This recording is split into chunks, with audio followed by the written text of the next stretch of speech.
Hey there, we're going to read the first chapter of The Lord of the Rings, The Fellowship of the Ring. It's very exciting. Are you excited? We're gonna meet lots of new friends. This is being the first part of The Lord of the Rings by J.R.R. Tolkien. There's a poem, like on the front page, right next to the Library of Congress stuff.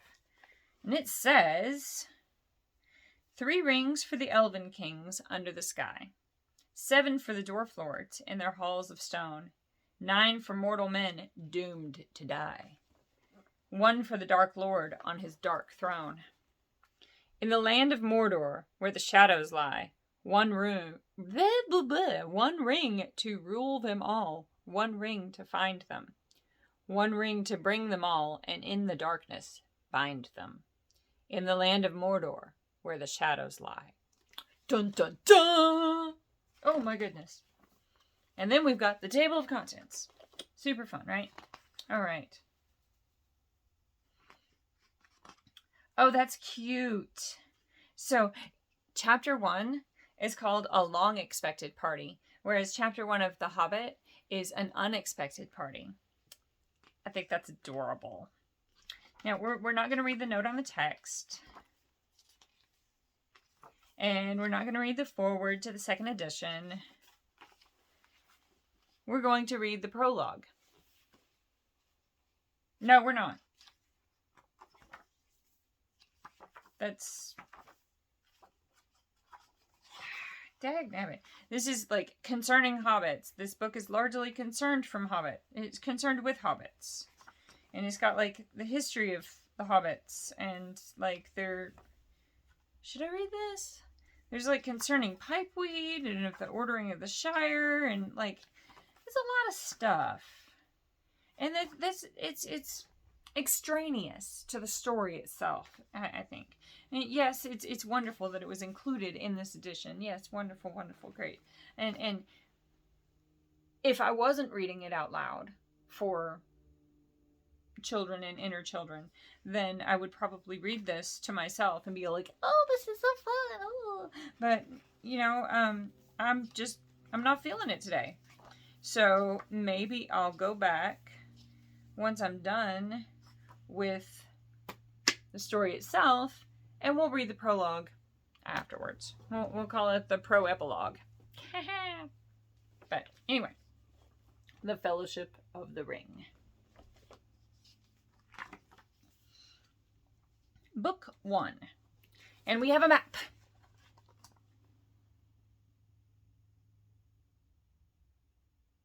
Has this been sufficient time for you to review the map? Please advise. You can pause it. It's fine. Book 1. Ooh, what a pretty painting. Look at there. It's so pretty. It's a lovely hobbit hole with very dark skies. Anyway. Chapter 1. A Long Expected Party. When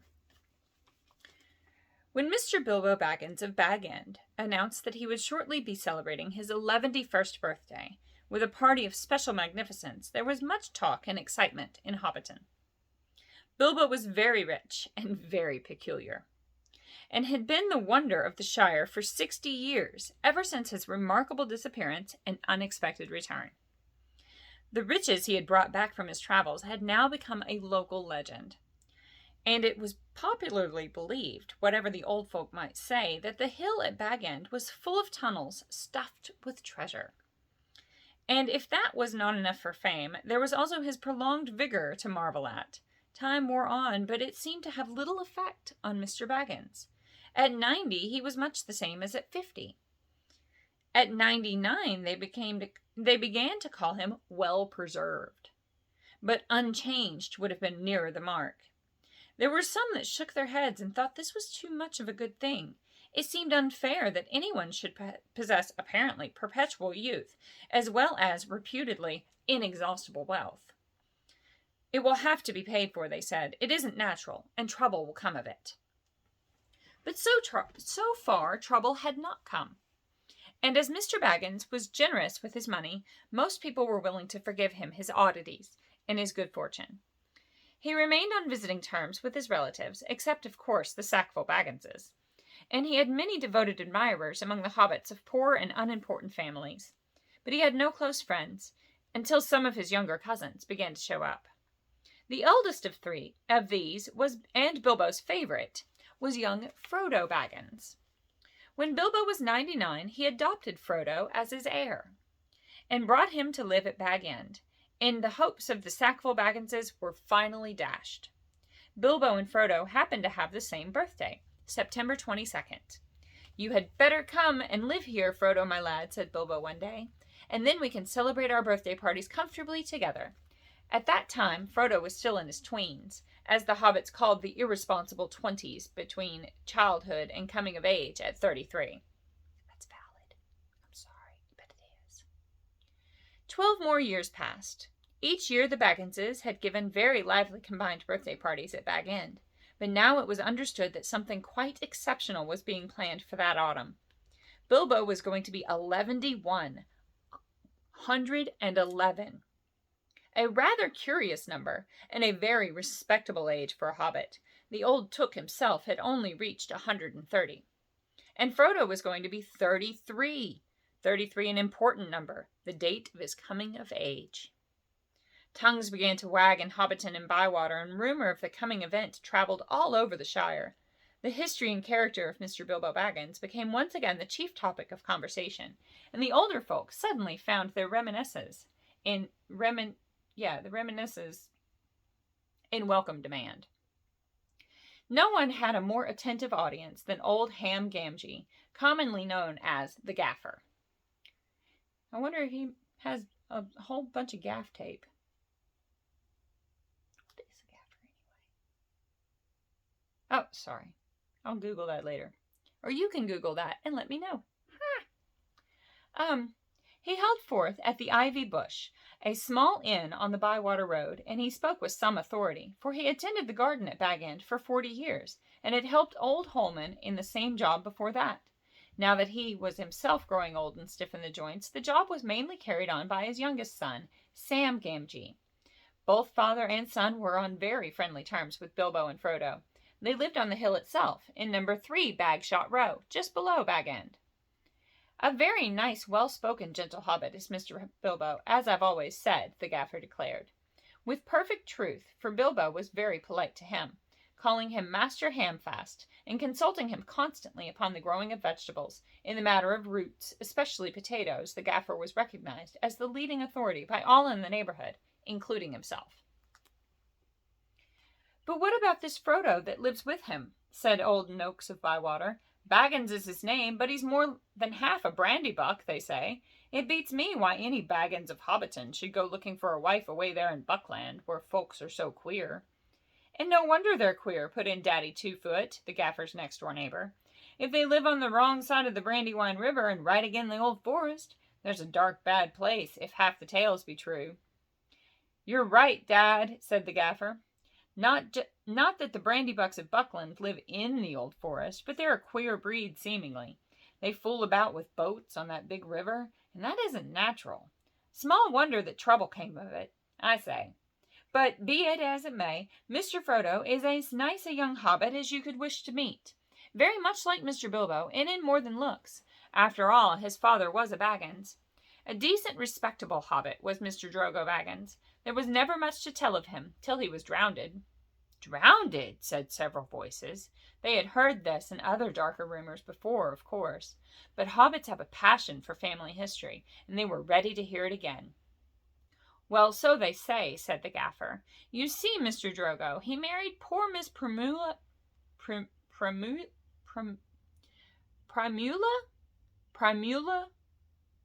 I guess. Primula Brandybuck.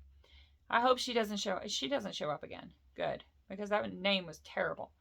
She was our Mr. Bilbo's first cousin on the mother's side, her mother being the youngest of the old Took's daughters. And Mr. Drogo was his second cousin.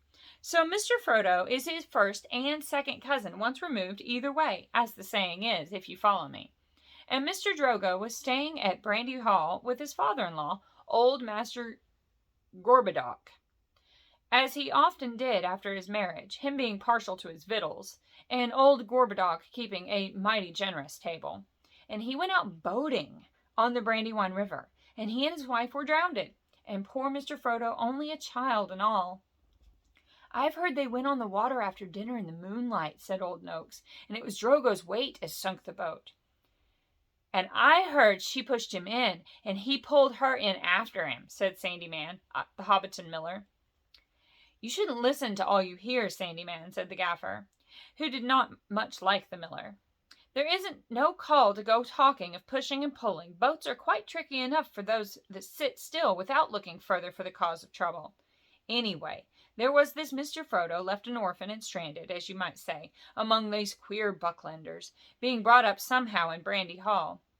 A regular warren by all accounts. Old Master Gorbadoc never had fewer than a couple of 100 relations in that place. Mr. Bilbo never did a kinder deed than when he brought the lad back to live among decent folk. But I reckon it was a nasty shock for those Sackville Bagginses. They thought they were going to get Bag End that time when he went off and was thought to be dead, and then he comes back and orders them off, and he goes on living and never looking a day older, bless him. And suddenly he produces an heir and has all the papers made out proper. The Sackville Bagginses won't never see the end of inside of Bag End now, or it is to be hoped not. That's a tidy bit of money tucked away up there, I hear tell," said a stranger, a visitor on business from Michael Delving in the West Farthing. "All the top of your hill is full of tunnels, packed with chests of gold and silver, and jewels, by what I've heard." "Then you've heard more than I can speak to," answered the Gaffer. "I know nothing about jewels. Mr. Bilbo is free with his money, and there seems no lack of it. But I know of no tunnel making.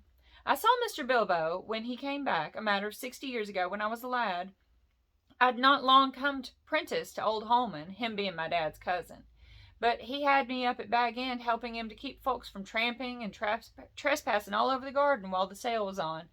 And in the middle of it all, Mr. Bilbo comes up the hill with a pony and some mighty big bags and a couple of chests.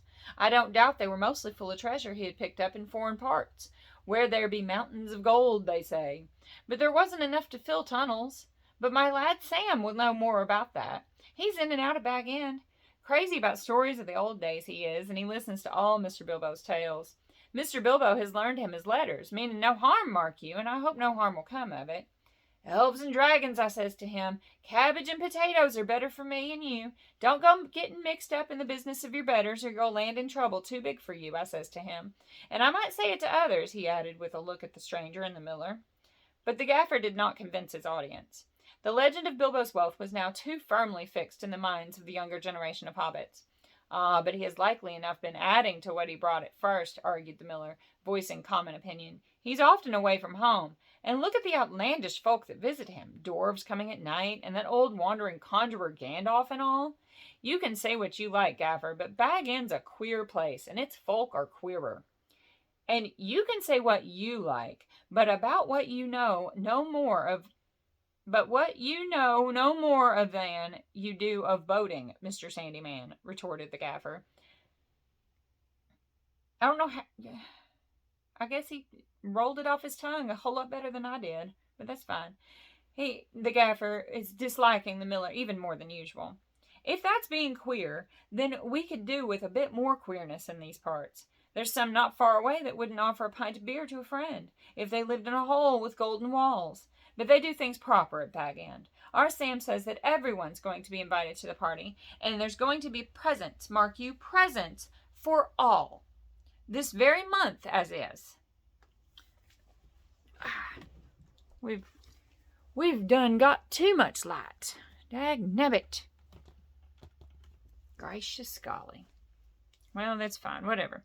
It's okay. That very month was September, and as fine as you could ask. A day or two later, a rumor, probably started by the knowledgeable Sam, was spread about that there were going to be fireworks. Oh, gracious, I forgot my hat. That's better. Some Blue Ishtar. That's the joke. It's actually also my Halloween costume, but whatever. It sets the mood for the book. I apologize for not getting it earlier, and this is the only take I'm going to take, so enjoy. Boop-a-doop-a-doo. There were going to be fireworks. Fireworks! What is more, such as had not been seen in the Shire for nigh on a century, not indeed since the old Took died. Days passed, and the day drew nearer. Got the day is capitalized. An odd-looking wagon, laden with odd-looking packages, rolled into Hobbiton one evening and toiled up the hill to Bag End. The startled hobbits peered out of lamp-lit doors to gape at it. It was driven by outlandish folk, singing strange songs, dwarves with long beards and deep hoods. A few of them remained at Bag End. At the end of the second week in September, a cart came in through Bywater from the direction of the Brandywine Bridge in broad daylight. An old man was driving it all alone. He wore a tall, pointed blue hat, a long gray cloak, and a silver scarf. He had a long white beard and bushy eyebrows that stuck out beyond the brim of his hat. Small hobbit children ran after the cart all through Hobbiton and right up the hill. It had a cargo of fireworks, as they rightly guessed. At Bilbo's front door, the old man began to unload. There were great bundles of fireworks of all sorts and shapes, each labeled with a large red G and the elf rune that looks like half of a menorah on one side. Yeah, see, you can. I don't know if you can see. There's the little gifts. Okay. Sorry. That was Gandalf's mark, of course, and the old man was Gandalf the Wizard, whose fame in the Shire was due mainly to his skill with fires, smokes, and lights. His real business was far more difficult and dangerous, but the Shire folk knew nothing about it. To them, he was just one of the attractions at the party. Attractions. Hence the excitement of the hobbit children. "Gee for grand!" they shouted, and the old man smiled. They knew him by sight, though he only appeared in Hobbiton occasionally, and never stopped long. But neither they, nor any but the oldest of their elders, had seen one of his fireworks displays. They now belonged to the legendary past. When the old man, helped by Bilbo and some dwarves, had finished unloading, Bilbo gave a few pennies away. But not a single squib or cracker was forthcoming, to the disappointment of the onlookers.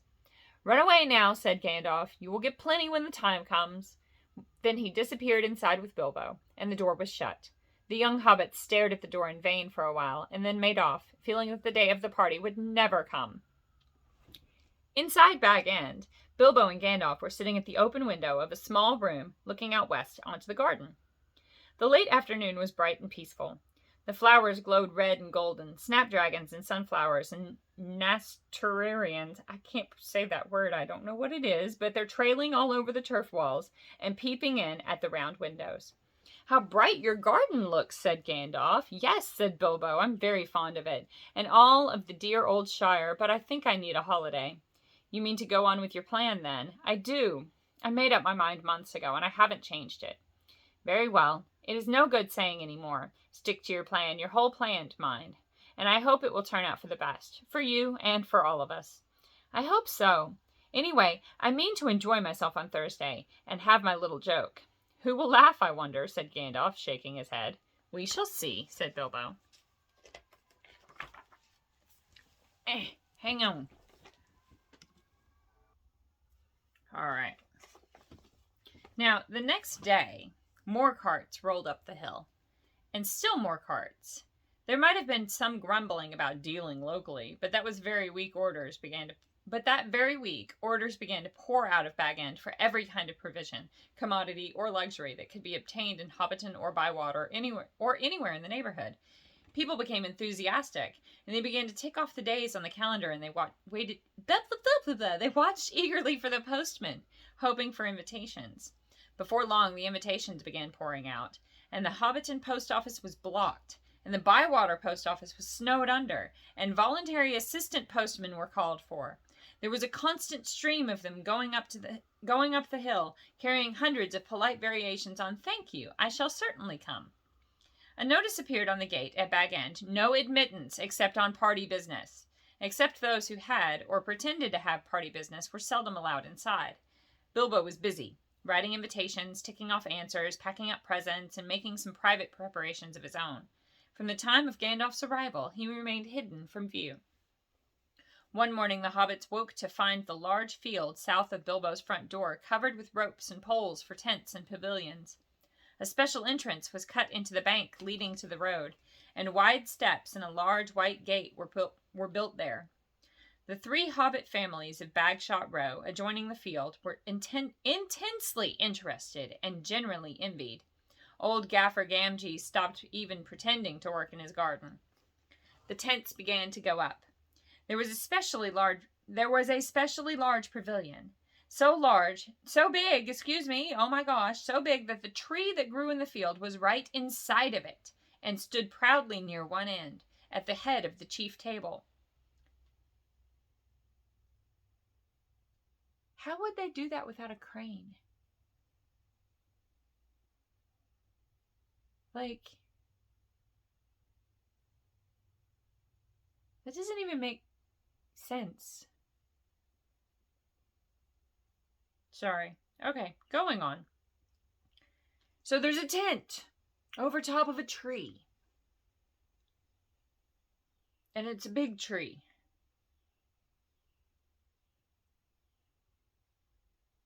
Or maybe it was a little tree. And they are hobbits. We're going on. I'm sorry. Lanterns were hung on all of its branches. Well, just imagine this tent that can't exist without a crane to install it. It's cool. More promising still to the hobbits' minds, what an enormous open-air kitchen was erected in the north corner of the field. A draught of cooks from every inn and eating house for miles around arrived to supplement the dwarves and other odd folk that were quartered at Bag End. Excitement rose to its height. Then the weather clouded over. That was on Wednesday, the eve of the party. Anxiety was intense. Then Thursday, September the 22nd, actually dawned. The sun got up, the clouds vanished, flags were unfurled, and the fun began. Bilbo Baggins called it a party, but it was really a variety of entertainments rolled into one. Practically everybody living near was invited. A very few were overlooked by accident, but as they turned up all the same, that did not matter. Many people from other parts of the Shire were also asked, and there were even a few from outside the borders. Bilbo met the guests and additions at the new White Gate in person. He gave away presents to all and sundry. The latter were those who went out again by a back way and came in again by the gate. Hobbits give presents to other people on their own birthdays, not very expensive ones, as a rule, and not so lavishly as on this occasion. But it was not a bad system. Actually, in Hobbiton and Bywater, every day in the year it was somebody's birthday, so that every hobbit in those parts had a fair chance of at least one present at least once a week. But they never got tired of them. I like that tradition. We should adopt that, as a species. It's fantastic. On this occasion, the presents were unusually good. The hobbit children were so excited that for a while they almost forgot about eating. There were toys the like of which they had never seen before, all beautiful and some obviously magical. Many of them had indeed been ordered a year before, and had come all the way from the mountain and from Dale, and were of real dwarf make. When every guest had been welcomed and was finally inside the gate, there were songs and dances, music, games, and of course, food and drink. There were 3 official meals: lunch, tea, and dinner, or supper. But lunch and tea were marked chiefly by the fact that at those times all the guests were sitting down and eating together. At other times there were merely lots of people eating and drinking, continuously, from 11sies until 6:30 when the fireworks started. The fireworks were by Gandalf, and they were not only brought by him, but designed and made by him. And the special effects, set pieces, and flights of rockets were let off by him. But there was also a generous distribution of squibs, crackers, bacca-wrappers, sparklers, torches, dwarf candles, elf fountains, goblin barkers, and thunderclaps. They were all superb. The art of Gandalf improved with age. There were rockets like a flight of scintillating birds singing with sweet voices. There were green trees with trunks of dark smoke, their leaves opened like a whole spring unfolding in a moment, and their shining branches dropped glowing flowers down upon the astonished hobbits, disappearing with a sweet scent just before they touched their upturned faces. There were fountains of butterflies that flew glittering into the trees. There were pillars of colored fires that rose and turned into eagles or sailing ships or a phalanx of flying swans. There was a red thunderstorm and a shower of yellow rain. There was a forest of silver spears that sprang suddenly into the air with a yell like an embattled army, and came down again into the water with a hiss like 100 hot snakes. There was also one last surprise in honor of Bilbo, and it startled the hobbits exceedingly, as Gandalf intended. The lights went out. A great smoke went up. It shaped itself like a mountain seen in the distance, and began to glow at the summit. It spouted green and scarlet flames. Out flew a gold-red dragon, not life-size, but terribly lifelike. Fire came from its jaws. Its eyes glared down, and there was a roar, and he whizzed 3 times over the heads of the crowd. They all ducked, and many fell flat on their faces. The dragon passed like an express train, turned a somersault, and burst over Bywater with a deafening explosion. "That is the signal for supper," said Bilbo. The pain and alarm vanished at once, and the prostrate hobbits leapt to their feet. There was a splendid supper for everyone, that is, except those invited to the special family dinner party. This was held in the great pavilion with the tree. The invitations were limited to 12 dozen, a number also called by the hobbits 1 gross, though the word was not considered proper to use of people. And the guests were selected from all the families to which Bilbo and Frodo were related, with the addition of a few special unrelated friends, such as Gandalf. Many young hobbits were included and present by parental permission, for hobbits were easygoing with their children in the matter of sitting up late, especially when there was a chance of getting them a free meal. Bringing up young hobbits took a lot of provender. Bringing up young anything takes a lot of provender. There were many Bagginses and Boffins, and also many Tooks and Brandybucks, and there were various Grubbs, relations of Bilbo Baggins's grandmother, and various Chubbs, connections of his Took grandfather, and a selection of Burrowses, Bolgers, Bracegirdles, Brockhouses, and Goodbodies, Hornblowers, and Proudfoots. Some of these were only very distantly connected with Bilbo, and some of them had hardly ever even been in Hobbiton before, as they lived in remote corners of the Shire. The Sackville Bagginses were not forgotten. Otho and his wife Lobelia,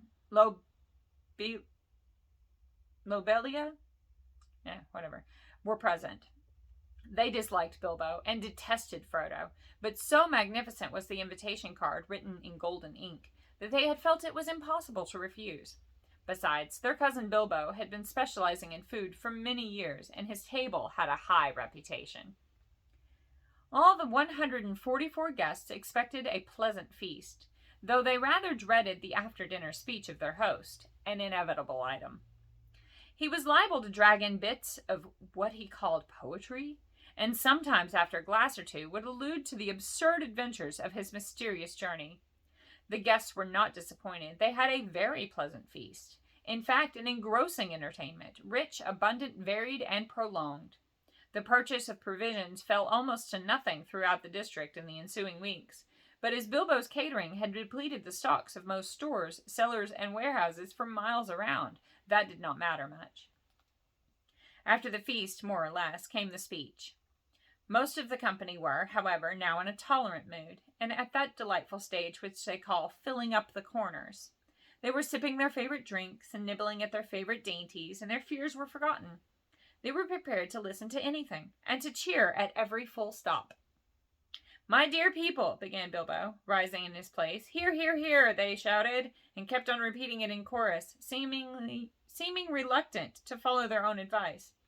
Bilbo left his place, and went and stood on a chair under the illuminated tree. The light of the lanterns fell on his beaming face. The golden buttons shone on his embroidered silk waistcoat. They could all see him standing, waving one hand in the air, and the other was in his trouser pocket. "My dear Bagginses and Boffins," he began again, "and my dear Tooks and Brandybucks and Grubbs and Chubbs and Burrowses and Hornblowers and Bolgers and Bracegirdles, Goodbodies, Brockhouses, and Proudfoots." "Proud feet," shouted an elderly hobbit from the back of the pavilion. His name, of course, was Proudfoot, and well merited. His feet were large, exceptionally furry, and both were on the table. Proudfoot's, repeated Bilbo. Also, my good Sackville Bagginses that I welcome back at last to Bag End. Today is my 111th birthday. I am 111 today. Hooray! Hooray! Many happy returns, they shouted, and they hammered joyously on the tables. Bilbo was doing splendidly. This was the sort of stuff they liked. Short and obvious. I hope you are all enjoying yourselves as much as I am. Deafening cheers. Cries of yes and no. Noises of trumpets and horns, pipes and flutes and other musical instruments. There were, as has been said, many young hobbits present. Hundreds of musical crackers had been pulled.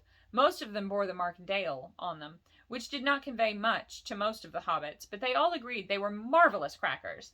They contained instruments, small, but of perfect make and enchanting notes. Indeed, in one corner some of the young tooks and brandybucks, supposing Uncle Bilbo to have finished, since he had plainly said all that was necessary, now got up an impromptu orchestra, and began a merry dance tune.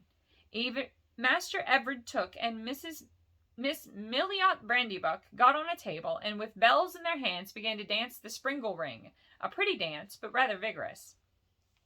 But Bilbo had not finished. Seizing a horn from a youngster nearby, he blew 3 loud hoots. The noise subsided. I shall not keep you long, he cried. Cheers from all the assembly. I have called you all together for a purpose. Something in the way he said this made an impression. There was almost silence, and 1 or 2 of the tooks pricked up their ears. Indeed, for 3 purposes. First of all, to tell you that I am immensely fond of you all, and that 111 years is too short a time to live among such excellent and admirable hobbits. Tremendous outburst of approval. I don't know half of you half as well as I should like, and I like less than half of you half as well as you deserve. This was unexpected and rather difficult. There was some scattered clapping, but most of them were trying to work it out and see if it came to a compliment. Secondly, to celebrate my birthday, cheers again. I should say our birthday, for it is, of course, also the birthday of my heir and nephew, Frodo. He comes of age and into his inheritance today. Some perfunctory clapping by the elders, and some loud shouts of Frodo! Frodo! Jolly old Frodo! From the juniors. The Sackville Bagginses scowled, and wondered what was meant by coming into his inheritance. Together we score 144. Your numbers were chosen to fit this remarkable total, 1 gross, if I may use the expression. No cheers. This was ridiculous. Many of his guests, and especially the Sackville Bagginses, were insulted, feeling sure that they had only been asked to fill up the required number, like goods in a package. 1 gross indeed, vulgar expression. It is also, if I may be allowed to refer to ancient history, the anniversary of my arrival by barrel at Asgaroth on the Long Lake, though the fact that it was my birthday slipped my mind on that occasion. I was only 51 then, and birthdays did not seem important.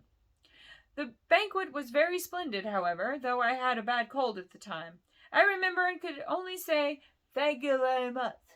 I now repeat it more correctly. Thank you very much for coming to my little party. Obstinate silence. They all feared that a song or some poetry was now imminent, and they were getting bored. Why couldn't he stop talking and let them drink his health? But Bilbo did not sing or recite. He paused for a moment. Thirdly and finally, he said, I wish to make an announcement. He spoke this last word so loudly and suddenly that everyone sat up who still could. I regret to announce that, though, as I said, 111 years is far too short a time to spend among you, this is the end. I am going. I am leaving now. Goodbye. He stepped down and vanished. There was a blinding flash of light, and the guests all blinked. When they opened their eyes, Bilbo was nowhere to be seen. 144 flabbergasted hobbits sat back speechless. Old Odo Proudfoot removed his feet from the table and stamped. Then there was a dead silence, until suddenly, after several deep breaths, every Baggins, Boffin, Took, Brandybuck, Grub, Chubb, Burrows, Bolger, Bracegirdle, Brockhouse, Goodbody, Hornblower, and Proudfoot began to talk at once. It was generally agreed that the joke was in very bad taste, and more food and drink were needed to cure the guests of shock and annoyance. "He's mad. I always said so," was probably the most popular comment. Even the Tooks, with few exceptions, thought Bilbo's behavior was absurd. For the moment, most of them took it for granted that his disappearance was nothing more than a ridiculous prank. But old Rory Brandybuck was not so sure. Neither age nor an enormous dinner had clouded his wits, and he said to his daughter-in-law, Esmeralda, "There's something fishy in this, my dear. I believe that Mad Baggins is off again. Silly old fool, but why worry? He hasn't taken his victuals with him." He called loudly to Frodo to send the wine round again. Frodo was the only one present who had said nothing. For some time he had sat silent beside Bilbo's empty chair and ignored all remarks and questions. He had enjoyed the joke, of course, even though he had been in the know. He had difficulty keeping from laughter at the indignant surprise of the guests. But at the same time he felt deeply troubled. He realized suddenly that he loved the old hobbit dearly. Most of the guests went on eating and drinking and discussing Bilbo Baggins's oddities, past and present, but the Sackville Bagginses had already departed in wrath. Frodo did not want to have any more to do with the party. He gave orders for more wine to be served, then he got up and drained his own glass silently to the health of Bilbo, and slipped out of the pavilion. As for Bilbo Baggins, even while he was making his speech, he had been fingering the golden ring in his pocket, his magic ring that he had kept secret for so many years. As he stepped down, he slipped it on his finger, and he was never seen by any hobbit in Hobbiton again. He walked briskly back to his hole, and stood for a moment listening with a smile to the din in the pavilion and to the sounds of merrymaking in other parts of the field. Then he went in. He took off his party clothes, folding up and wrapping in tissue paper his embroidered silk waistcoat, and put it away. Then he put on quickly some old untidy garments and fastened round his waist a worn leather belt. On it he hung a short sword in a battered black leather scabbard. From a locked drawer, smelling of mothballs, he took out an old cloak and hood. They had been locked up as if they were very precious, but they were so patched and weather-stained that their original color could hardly be guessed. It might have been dark green. They were rather too large for him. He went into his study and, from a large strong-box, took out a bundle wrapped in old cloths, and a leather-bound manuscript, and also a large, bulky envelope. The book and bundle he stuffed into the top of a heavy bag that was standing there, already nearly full. Into the envelope he slipped his golden ring and its fine chain, and then sealed it, and addressed it to Frodo. At first he put it on the mantelpiece, but suddenly he removed it and stuck it in his pocket. At that moment the door opened, and Gandalf came quickly in. "Hello," said Bilbo. "I wondered if you would turn up." "I'm glad to find you visible," replied the wizard, sitting down in a chair. "I wanted to catch you and have a few final words. I suppose you feel that everything has gone off splendidly and according to plan." And according to plan? "Yes, I do," said Bilbo. "Though that flash was surprising and quite startled me, let alone the others. A little addition of your own, I suppose?" "It was. You have wisely kept that ring secret all these years, and it seemed to me necessary to give your guests something else that would seem to explain your sudden vanishment." "And would spoil my joke. You are an interfering old busybody," laughed Bilbo, "but I expect you know best, as usual." "I do, when I know something. When I know anything, But I don't feel too sure about this whole affair. It has now come to the final point. You have had your joke, and alarmed or offended most of your relations, and given the whole Shire something to talk about for 9 days, or 99 more likely. Are you going any further?" "Yes, I am. I feel I need a holiday, a very long holiday, as I have told you before, probably a permanent holiday. I don't expect I shall return. In fact, I don't mean to, and I've made all the arrangements. I am old, Gandalf. I don't look it, but I'm beginning to feel it in my heart of hearts." "Well preserved indeed," he snorted. "Well, I feel all thin, sort of stretched, if you know what I mean, like butter that has been scraped over too much bread. That can't be right. I need a change, or something." Gandalf looked curiously and closely at him. "No, it does not seem right," he said thoughtfully. "No. After all, I believe your plan is probably the best. Well, I've made up my mind anyway. I want to see the mountains again. I want to see mountains again, Gandalf. Mountains. And then find somewhere I can rest, in peace and quiet, without a lot of relatives prying about, and a string of confounded visitors hanging on the bell. I might find somewhere where I can finish my book. And I've thought of a nice ending for it. And he lived happily ever after to the end of his days." Gandalf laughed. "I hope he will. but nobody will read the book, however it ends. Oh, they may, in years to come. Frodo has read some already, as far as it is gone. You'll keep an eye on Frodo, won't you? Yes, I will. 2 eyes, as often as I can spare them. He would come with me, of course, if I asked him. In fact, he offered it once, just before the party. But he offered to once, just before the party. But he does not really want to yet. I want to see the wild country again before I die, and the mountains, but he is still in love with the Shire, with woods and fields and little rivers. He ought to be comfortable here. I am leaving everything to him, of course, except a few ottomans. I hope he will be happy when he gets used to being on his own. It's time he was his own master now. Everything, said Gandalf, the ring as well? You agreed to that, remember? Well, yes, I suppose so, stammered Bilbo. Where is it? In an envelope, if you must know, said Bilbo impatiently. There, on the mantelpiece. Well, no, here it is in my pocket. He hesitated. Isn't that odd now? He said softly to himself. Yet, after all, why not? Why shouldn't it stay there? Bilbo looked again very hard at Bilbo. Then there was a gleam in his eyes. I think, Bilbo, he said quietly, I should leave it behind. Don't you want to? Well, yes, and no, now it comes to it. I don't like parting with it at all, I may say. And I don't really see why I should. Why do you want me to? He asked, and a curious change came over his voice.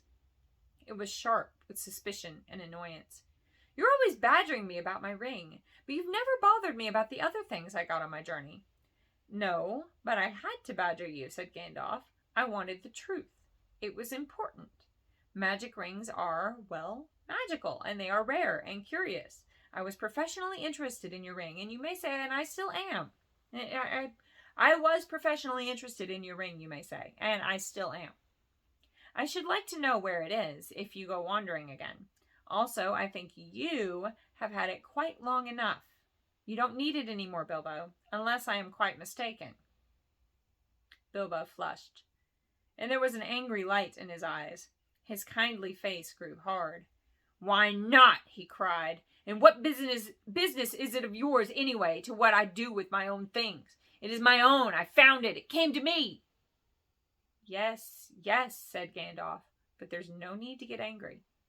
If I am, it's your fault, said Bilbo. It's mine. I tell you, my own, my precious. Yes, my precious. The wizard's eyes remained grave and attentive, and only a flicker in his deep eyes showed. The wizard's face remained grave and attentive, and only a flicker in his deep eyes showed that he was startled, and indeed alarmed.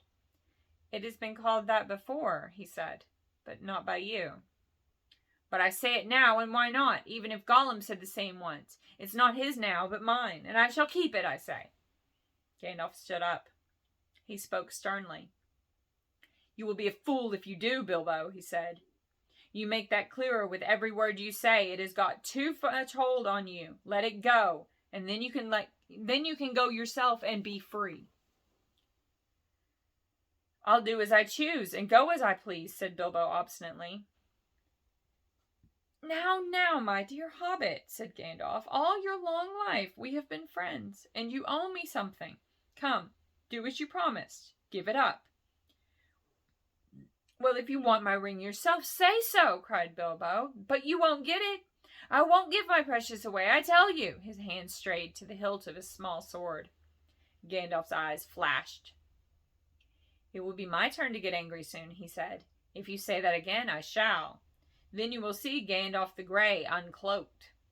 He took a step towards the hobbit, and he seemed to grow tall and menacing. His shadow filled the little room. Bilbo backed away to the wall, breathing hard, his hand clutching in his pocket. They stood for a while, facing one another, and the air of the room tingled. Gandalf's eyes remained bent on the hobbit. Slowly his hands relaxed, and he began to tremble. I don't know what has come over you, Gandalf, he said. You have never been like this before. What is it all about? It is mine, isn't it? I found it. And Gollum would have killed me if I hadn't kept it. I'm not a thief, whatever he said. I've never called you one, Gandalf answered, and I am not one either. I'm not trying to rob you, but to help you. I wish you would trust me as you used to. He turned away, and the shadow passed. He seemed to dwindle again to an old gray man, bent and troubled. Bilbo drew his hand over his eyes. I am sorry, he said, but I felt so queer, and yet it would be a relief in a way not to be bothered with it any more. It has been so growing on my mind lately. Sometimes I felt it like it was an eye looking at me. And I'm always wanting to put it on and disappear, don't you know? Or wondering if it's safe and pulling it out to make sure. I tried locking it up, but I found I couldn't rest without it in my pocket. I don't know why. And I don't seem to make up my mind. And I don't seem able to make up my mind. Then trust mine, said Gandalf. It is quite made up. Go away and leave it behind. Stop possessing it. Give it to Frodo, and I will look after him. Bilbo stood for a moment tense and undecided. Presently he sighed. All right, he said with an effort. I will. Then he shrugged his shoulders and smiled rather ruefully. After all, that's what this party business is all about. Really, to give away lots of birthday presents and somehow make it easier to give it away at the same time. It hasn't made it any easier in the end, but it would be a pity to waste all my preparations. It would quite spoil the joke. Indeed, it would take away the only point I ever saw in the affair, said Gandalf. Very well, said Bilbo. It goes to Frodo with all the rest. He drew a deep breath. And now I really must be starting, or somebody else would catch me. I have said goodbye, and I couldn't bear to do it all over again. He picked up his bag and moved to the door. You have still got the ring in your pocket, said the wizard. Well, so I have, cried Bilbo, and my will and all the other documents too. You had better take it and deliver it for me. That will be safest. No, don't give the ring to me, said Gandalf. Put it on the mantelpiece. It will be safe enough there, till Frodo comes. I shall wait for him. Bilbo took out the envelope, but just as he was about to set it by the clock, his hand jerked back, and the packet fell on the floor. Before he could pick it up, the wizard stooped and seized it and set it in its place. A spasm of anger passed swiftly over the hobbit's face again. Suddenly it gave way to a look of relief and a laugh. Well, that's that, he said. Now I'm off. They went out into the hall. Bilbo chose his favorite stick from the stand, then he whistled. 3 dwarves came out of different rooms where they had been busy. Is everything ready? Asked Bilbo. Everything packed and labeled? Everything, they answered. Well, let's start then. He stepped out of the front door. It was a fine night, and the black sky was dotted with stars. He looked up, sniffing the air. What fun! What fun to be off again. Off on the road with dwarves. This is what I have really been longing for years. Goodbye, he said, looking at his old home and bowing to the door. Goodbye, Gandalf. Goodbye for the present, Bilbo. Take care of yourself. You are old enough and perhaps wise enough. Take care. I don't care. Don't you worry about me. I'm as happy now as I have ever been, and that is saying a great deal. But the time has come. I am being swept off my feet at last, he added, and then in a low voice, as if to himself, he sang softly in the dark. The road goes ever on and on, down from the door where it began. Now far away the road has gone, and I must follow, if I can. Pursuing it with eager feet until it joins some larger way, where many paths and errands meet, and whither then, I cannot say. He paused, silent for a moment. Then, without another word, he turned away from the lights and voices in the fields and tents, and followed by his 3 companions, went round into his garden, and trotted down the long sloping path. He jumped over a low place in the hedge at the bottom and took to the meadows, passing into the night like a rustle of wind in the grass. Gandalf remained for a while, staring after him in the darkness. Goodbye, my dear Bilbo, until our next meeting, he said softly, and went back indoors. Frodo came in soon afterwards, and found him sitting in the dark, deep in thought. Has he gone? He asked. Yes, answered Gandalf. He is gone at last. I hoped until this evening that it was only a joke, said Frodo, but I knew in my heart that he really meant to go. He always used to joke about serious things. I wish I had come back sooner, just to see him off. I think, really, he preferred slipping off quietly in the end, said Gandalf. Don't be too troubled. He'll be all right. Now, he left a packet for you. There it is. Frodo took the envelope from the mantelpiece and glanced at it, but did not open it. You will find his will and all the other documents in there, I think, said the wizard. You are the master of Bag End now, and also, I fancy, you'll find a golden ring." "The ring!" exclaimed Frodo. "He has left me that? I wonder why. Still, it may be useful." "It may, and it may not," said Gandalf. "I should not make use of it, if I were you, but keep it a secret. Keep it secret, and keep it safe. Now I am going to bed." As master of Bag End, Frodo felt it his painful duty to say goodbye to the guests. Rumors of strange events had by now spread all over the field, but Frodo would only say, "No doubt everything will be cleaned up in the morning." About midnight, carriages came for the important folk. One by one they rolled away, filled with full but very unsatisfied hobbits. Ah, the carts were filled with full. Filled with full but yeah, okay, sorry. Burp. Gardeners came by arrangement and removed in wheelbarrows those that had inadvertently remained behind. Night slowly passed. The sun rose. The hobbits rose rather later. Morning went on. People came and began by orders to clear away the pavilions. Oh my goodness, how long is this chapter? Holy shnikes, we got like 5 more pages, y'all. And we're almost at an hour. Holy shnikes, that's wild. Nowhere to go but forward. So, the hobbits rose rather after. Morning went on. People came and began by orders to clear away the pavilions and the tables and the chairs and the spoons and the knives and the bottles and the plates and the lanterns and the flowering shrubs and boxes and the crumbs and the cracker paper and the forgotten bags and gloves and handkerchiefs and the uneaten food, a very small item. Then a number of other people came without orders, Bagginses and Boffins and Bulgers and Tooks and other guests that lived or were staying nearby. By midday, when even the best fed were out and about again, there was a large crowd at Bag End, uninvited but not unexpected. Frodo was waiting on the steps, smiling, but looking rather tired and worried. He welcomed all the callers, but he had not much more to say than before. His reply to all inquiries was simply this: "Mr. Bilbo Baggins has gone away, as far as I know, for good." Some of the visitors he invited to come inside, as Bilbo had left messages for them. Inside in the hall there was piled a large assortment of packages and parcels and small articles of furniture. On every item there was a label tied. There were several labels of this sort. For Adelard took, for his very own, from Bilbo, on an umbrella. Adelard had carried off many unlabeled ones. For Dora Baggins, in memory of a long correspondence with love from Bilbo, on a large waste-paper basket. Dora was Drogo's sister, and the eldest surviving female relative of Bilbo and Frodo. She was 99, and had written reams of good advice for more than half a century. For Milo Burrows, hoping it will be useful, from B.B., on a golden pen and ink bottle. Milo never answered letters. For Angelica's use, from Uncle Bilbo, on a round convex mirror. She was a young Baggins, and too obviously considered her face shapely.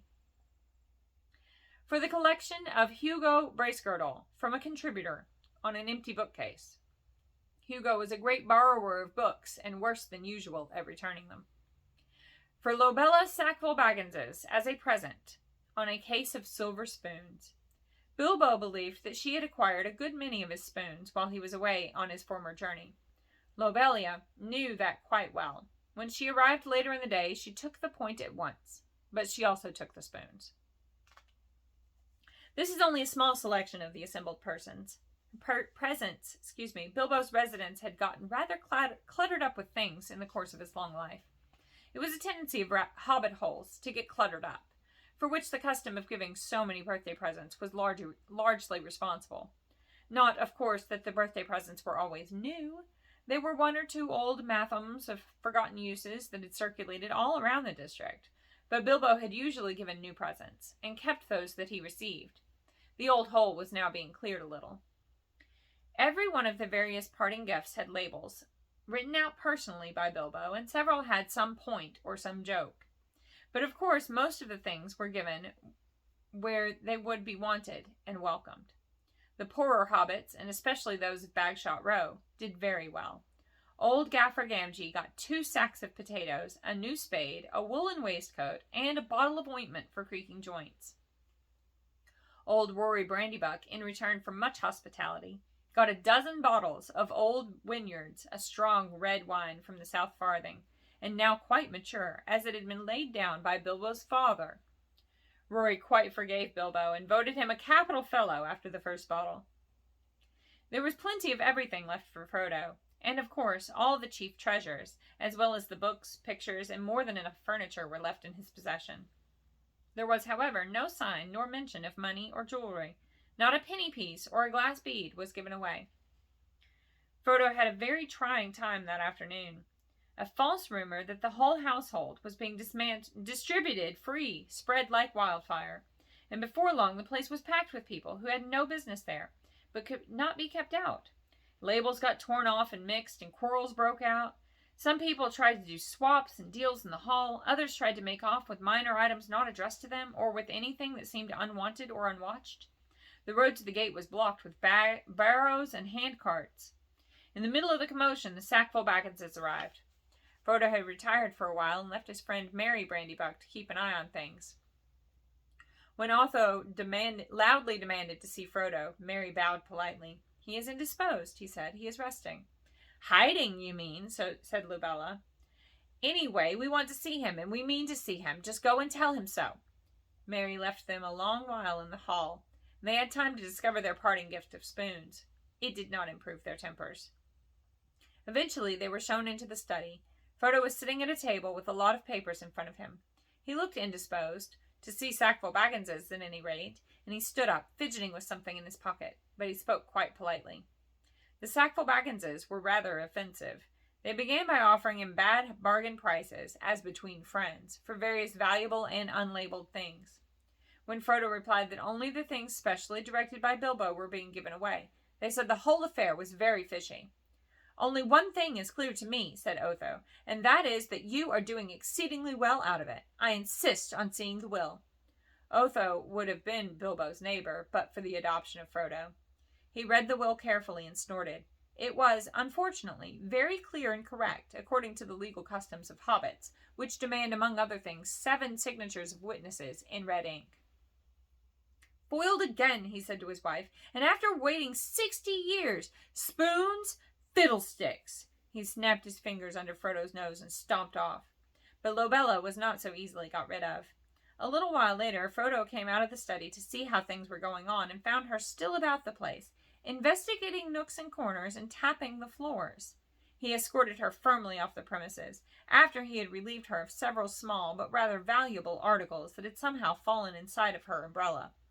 Her face looked as if she was in the throes of thinking out a really crushing parting remark, but all she found to say, turning round on the step, was, "You'll live to regret it, young fellow. Why didn't you go too? You don't belong here. You're no Baggins. You're a Brandybuck."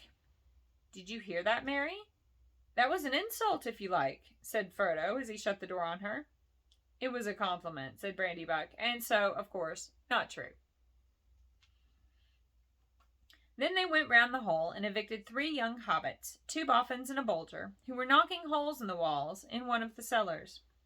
Frodo also had a tussle with a young Sancho Proudfoot, old Odo Proudfoot's grandson, who had begun an excavation in the larger pantry, where he thought there was an echo. The legend of Bilbo's gold excited both curiosity and hope, for legendary gold, mysteriously obtained, if not positively ill-gotten, is, as everyone knows, anyone's for the finding, unless the search is interrupted.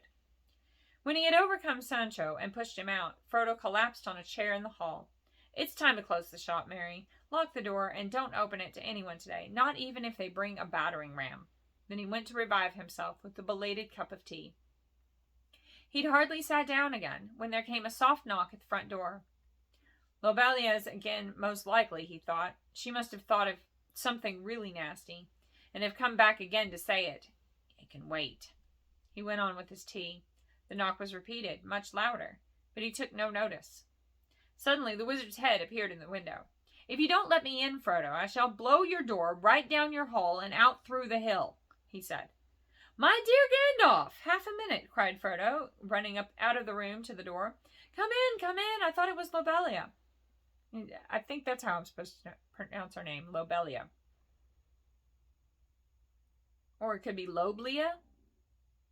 That sounds like A body part. Lobelia? I think we'll go that. Then I forgive you. But I saw her some time ago driving a pony trap towards Bywater with a face that could have curdled new milk. That would have curdled new milk. She's nearly already curdled me. Honestly, I nearly tried on Bilbo's ring. I longed to disappear. Don't do that, said Gandalf, sitting down. Do be careful of that ring, Frodo. In fact, it is partly about that I have come to say a last word. Well, what about it? What do you know already?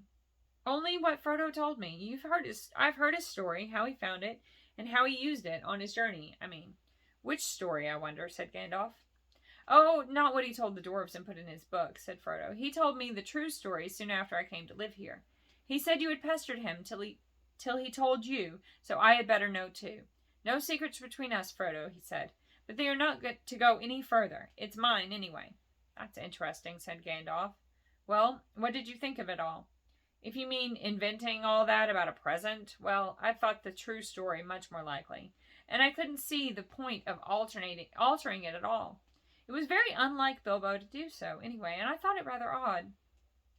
So do I, but odd things may happen to people that have such treasures, if they use them. Let it be a warning to you to be very careful with it. It may have other powers than just making you vanish when you wish to. I don't understand, said Frodo. Neither do I, answered the wizard. I have merely begun to wonder about the ring, especially since last night. No need to worry, but if you take my advice, you will use it very seldom or not at all. At least, I beg you not to use it in any way that will cause talk or rouse suspicion. I say again, keep it safe. Keep it secret. You are very mysterious. What are you afraid of? I am not certain, so I'll say no more. I may be able to tell you something when I come back. I'm going off at once, so this is goodbye for the present. He got up. At once? Cried Gandalf. Why, I thought you were staying on for at least a week. I was looking forward to your help. I did mean to, but I have had to change my mind. I may be away for a good while, but I'll come and see you again as soon as I can. Expect me when you see me. I shall slip in quietly.